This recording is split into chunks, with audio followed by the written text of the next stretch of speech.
Assalamualaikum warahmatullahi wabarakatuh. Kami dari kelompok 10 Ilmu Negara ingin memaparkan materi yang berjudul Negara dan Bangsa.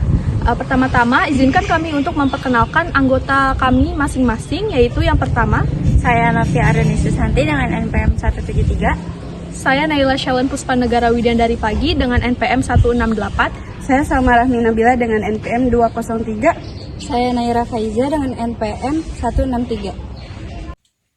Kami akan menjelaskan fokus materi perkuliahan tentang negara bangsa yang mengenai bangsa, nasionalisme, dan hubungannya.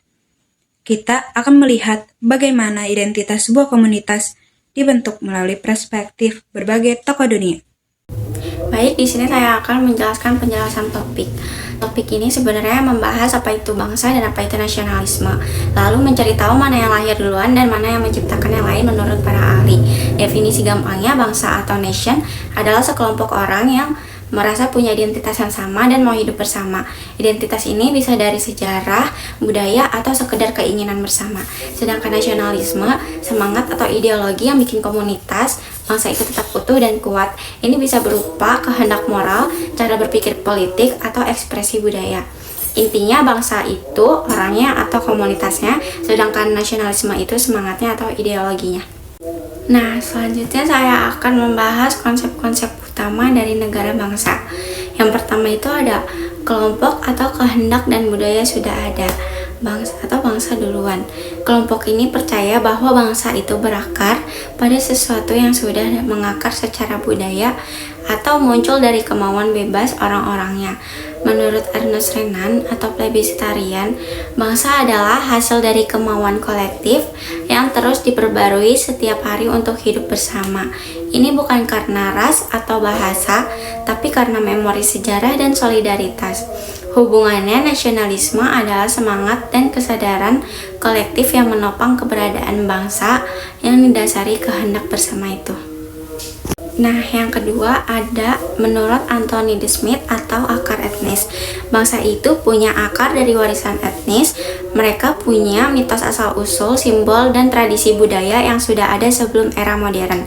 Hubungannya ada kesinambungan historis antara komunitas etnis dan bangsa modern. Nasionalisme modern hanya menginterpretasi kembali simbol dan memori etnis tersebut secara kreatif. Nah, selanjutnya ada kelompok konstruksi modern atau nasionalisme duluan.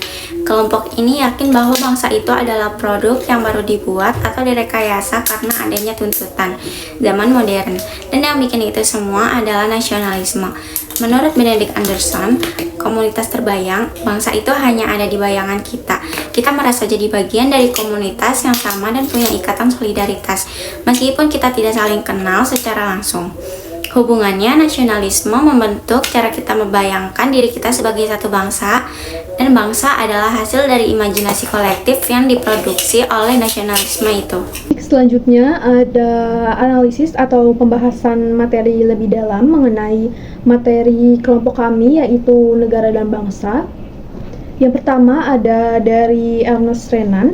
Menurut Ernest Renan, konsep bangsa atau nation adalah plebiscitarian atau kehendak kolektif yang terus diperbarui untuk hidup bersama, berdasarkan memori, sejarah, dan solidaritas, dan bukan berdasarkan ras ataupun bahasa. Menurutnya, konsep nasionalisme adalah semangat sukarela, yaitu kesediaan moral dan demokratis untuk melanjutkan hidup sebagai komunitas. Ini didasarkan pada memori kolektif. Menurutnya, bangsa adalah hasil dari kehendak bersama yang ditopang oleh semangat nasional atau kehendak kolektif.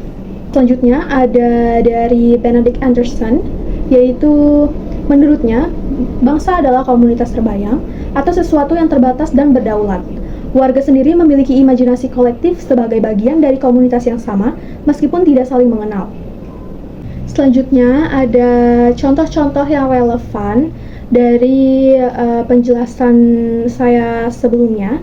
Yang pertama ada dari Renan, yaitu plebiscitarian. Contoh relevannya adalah Sumpah Pemuda yang dilaksanakan pada tahun 1928. Jadi para pemuda dari berbagai suku secara sukarela dan sadar memilih satu bahasa, satu bangsa, dan satu tanah air Indonesia dan memperbaharui kehendak untuk hidup bersama.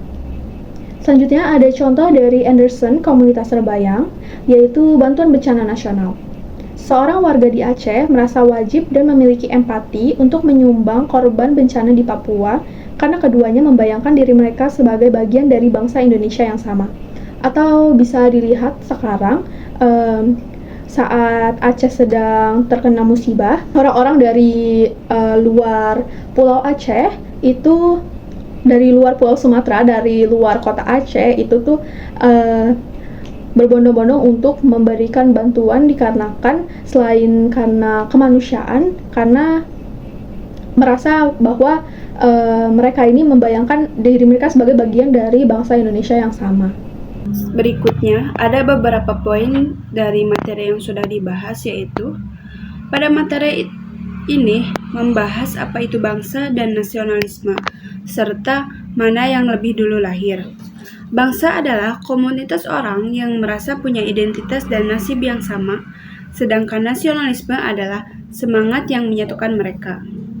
Menurut beberapa ahli seperti Ernest Renan dan Anthony D. Smith, melihat bangsa sudah ada dari kehendak bersama dan akar budaya, lalu nasionalisme berfungsi menguatkannya. Sementara itu, Benedict Anderson, Ernest Gellner, dan Eric Hobsbawm menilai nasionalisme justru membentuk bangsa sebagai produk masyarakat modern. Jadi kesimpulannya, bangsa dan nasionalisme saling berkaitan dan tidak bisa dipisahkan dalam pembentukan negara dan identitas nasional. Insight dan refleksi dari kelompok kami yaitu, topik ini menyadarkan kami bahwa menjadi sebuah bangsa bukan hanya soal sejarah masa lalu, melainkan pilihan sadar kita setiap hari untuk terus bersatu dan peduli. Nasionalisme bertindak sebagai kekuatan yang menciptakan ikatan batin antar warga meski tidak saling kenal. Sekaligus menjadi cara kita merawat identitas dan tradisi agar tidak hilang di telan zaman. Kesimpulannya, bangsa adalah hasil dari semangat bersama yang kita bangun dan jaga secara terus-menerus. Lalu yang berikutnya ada penegasan kembali relevansi materi negara dan bangsa. Relevansi utama dari materi ini terletak pada pemahaman bahwa bangsa bukan sekedar kelompok orang yang tinggal di wilayah yang sama, melainkan sebuah konstruksi kompleks yang terus bertambah dan dipertahankan melalui semangat nasionalisme. Sekian pemaparan materi dari kami, kurang lebihnya mohon maaf. Wassalamualaikum warahmatullahi wabarakatuh.